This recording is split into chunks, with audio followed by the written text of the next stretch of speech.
نحمده ونصلي على رسوله الكريم اما بعد فاعوذ باللہ من الشیطان الرجیم بسم اللہ الرحمن الرحیم۔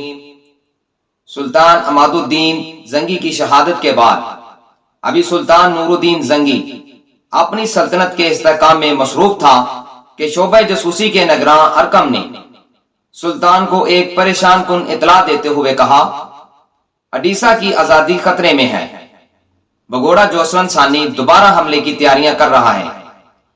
سلطان نور الدین زنگی نے بڑی حیرت سے یہ خبر سنی۔ ہماری اطلاع کے مطابق بابا مرحوم نے جوسلن ثانی کی کمر ہمیشہ کے لیے توڑ دی تھی، پھر وہ اپاہج انسان اڈیسہ پر یلغار کس طرح کر سکتا ہے؟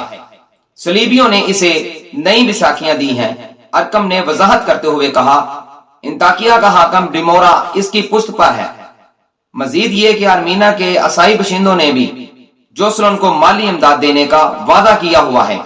سلطان نور الدین زنگی نے فوراً اپنے سالار نجم الدین ایوب اور اس کے چھوٹے بھائی اسد الدین شیرکو کو خلوت میں طلب کر لیا۔ پھر دونوں بھائیوں نے سلطان کو ایک ہی مشورہ دیا کہ بلا تاخیر اڈیسہ کی طرف پیش قدمی کرنی چاہیے تاکہ سلطان مرحوم کی اس تاریخ ساز فتح کو برقرار رکھا جائے۔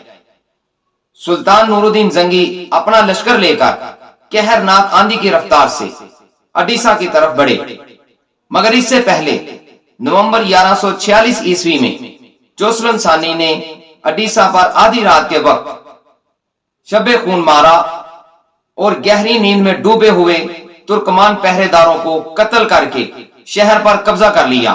اس کے بعد عیسائی حکمراں اور اس کے فوجیوں نے اپنے جسموں سے انسانیت کی قبائیں اتار کر وحشی درندوں کی کھالیں پہن لی۔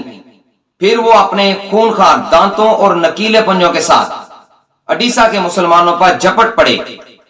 صلیبیوں کے جنگی جنون کا یہ عالم تھا کہ انہوں نے مسلمان بوڑھوں اور بچوں کو بھی اپنے گھوڑوں کی ٹاپوں سے روند ڈالا۔ پردہ دار اور معصوم دوشیزاؤں کی بے آبروئی کی گئی اور پھر انہیں قتل کر کے ان کی لاشیں عام راستوں پر پھینک دی گئیں۔ جوسلن ثانی گھوڑے کی پشت پر سوار شہر کے گرد و نواح میں ایک درندے کی طرح دھاڑتا پھر رہا تھا۔ وہ بار بار اپنی شمشیر کو ہوا میں لہراتا اور فاتح اڈیسہ سلطان عماد الدین زنگی مرحوم کی روح کو مخاطب کر کے کہتا، تو اپنے ہم مذہبوں کا حشر دیکھ رہا ہے؟ پھر خود ہی جواب دیتا، مگر تو کیسے دیکھ سکتا ہے کہ تیری ہڈیاں بھی قبر میں گل سڑ چکی ہیں۔ مسلمانوں کے اس قتل عام سے فارغ ہو کر جوسلن ثانی اڈیسہ کے قلعے کی طرف بڑھا۔ قلعے کے محصور مسلمانوں نے بڑی شجاعت کے ساتھ جوسلن ثانی کی فوج کا مقابلہ کیا۔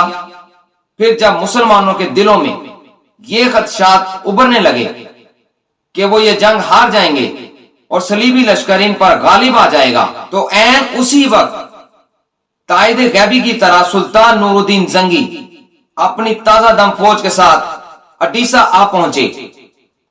یہ ایک آفت ناگہانی تھی جسے دیکھ کر جوسلن ثانی بدحواس ہو گیا اور اس کی پشت پر سلطان نور الدین زنگی کا لشکر تھا اور مقابلے میں قلعہ اڈیسہ کے محافظ سپاہی گویا صلیبی لشکر چکی کے دو پاٹوں کے درمیان تھا۔ پھر تھوڑی ہی دیر میں جنگ کا نقشہ بدل گیا۔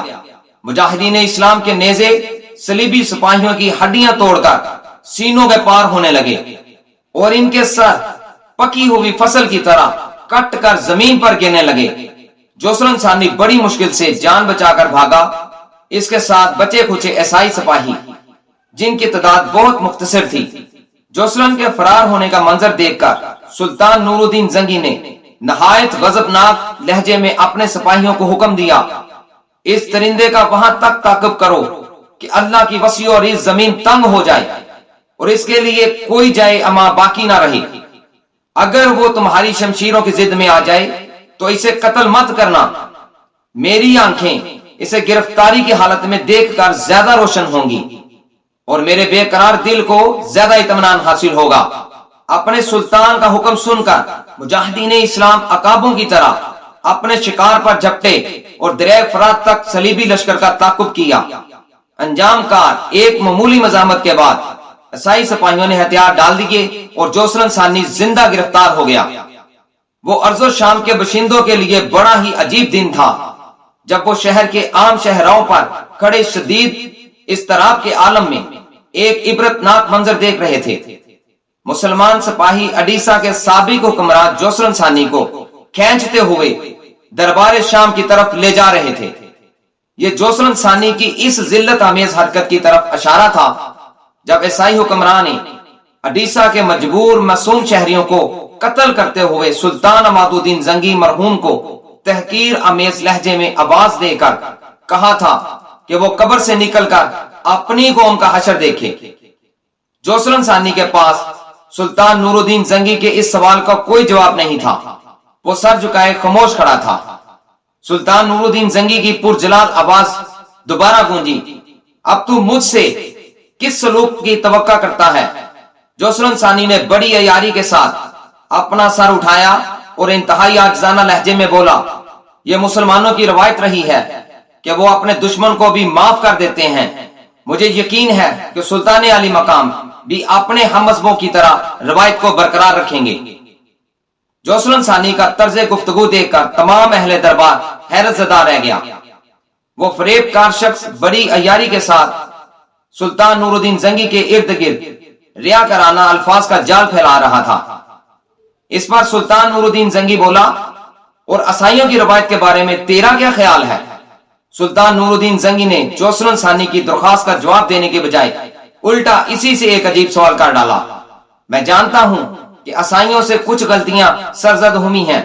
جوسلن ثانی نے ایک انتہائی ہوشیار شاطر کی طرح نئی چال چلتے ہوئے کہا، مگر میں اپنی قوم کے اعمال کا ذمہ دار نہیں ہوں۔ بالآخر سلطان نور الدین زنگی نے صلیبیوں کے مظالم کی لرزہ خیز طریق سن کر جوسلن ثانی کی قسمت کا فیصلہ کر دیا۔ تھوڑی ہی دیر بعد ایک جلاد اپنے ہاتھ میں لوہے کی ایک تپتی ہوئی سرخ سلاخ لے کر حاضر ہوا۔ کئی سپاہیوں نے مضبوطی سے جوسلن ثانی کے دونوں بازو پکڑے اور پھر جلاد نے اس کی آنکھوں میں سرخ سلاخ پھیر دی۔ چند لمحوں تک جوسلن ثانی کی دردناک چیخوں سے پورا دربار گونجتا رہا، پھر بے ہوش ہو کر فرش پر گر پڑا۔ اس کے بعد اسے حلب کے قید خانے میں ڈال دیا گیا، جہاں وہ دیواروں سے سر ٹکرا ٹکرا کر مر گیا۔